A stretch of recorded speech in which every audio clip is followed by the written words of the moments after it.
গ্রীষ্মকাল মানেই তীব্র রোদ, গরম বাতাস আর অতিরিক্ত ঘামের সঙ্গে লড়াই।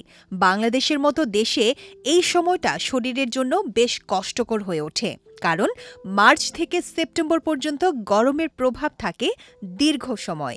এই সময়ে শরীর দ্রুত পানি হারায়, ক্লান্তি বাড়ে এবং নানা ধরনের অসুস্থতার ঝুঁকিও বেড়ে যায়। গরমে সবচেয়ে বড় সমস্যা হল পানি শূন্যতা।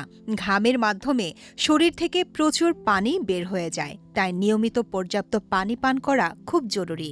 শুধু পানি নয়, ডাবের পানি, লেবুর শরবত, আখের রসের মতো প্রাকৃতিক পানীয় শরীরকে ঠান্ডা ও সতেজ রাখতে সাহায্য করে। খাবারের দিকেও বিশেষ খেয়াল রাখা দরকার। হালকা, সহজপাচ্য এবং তরল খাবার শরীরের জন্য ভালো। তরমুজ, আম, আঙুর, কমলা, খেজুরের মতো রসালো ফল শরীরের পানির ভারসাম্য ঠিক রাখতে সাহায্য করে।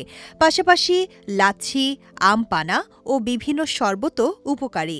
অন্যদিকে অতিরিক্ত ঝাল, তেল ও নোনতা খাবার শরীরকে আরও গরম করে তোলে এবং হজমে সমস্যা সৃষ্টি করে।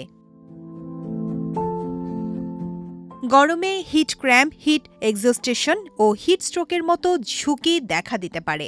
শুরুতে মাথা ঘোরা, দুর্বল লাগা, অতিরিক্ত ঘাম বা বমি বমি ভাব দেখা দিলে সতর্ক হতে হবে। অবস্থা খারাপ হলে দ্রুত ছায়ায় বা ঠান্ডা স্থানে যেতে হবে, পানি খেতে হবে এবং শরীর ঠান্ডা রাখতে হবে। সুস্থ থাকতে হালকা রঙের সুতির কাপড় পরা, রোদ এড়িয়ে চলা, পর্যাপ্ত পানি পান করা এবং ভারী কাজ কম করা জরুরি। সরাসরি রোদে বেশি সময় থাকা, ক্যাফেইন বা অ্যালকোহলযুক্ত পানীয় গ্রহণ এড়িয়ে চলা উচিত। সচেতন থাকলে গরমের ক্ষতি অনেকটাই কমানো সম্ভব। তাই এই গ্রীষ্মে নিজের যত্ন নিন, সুস্থ থাকুন।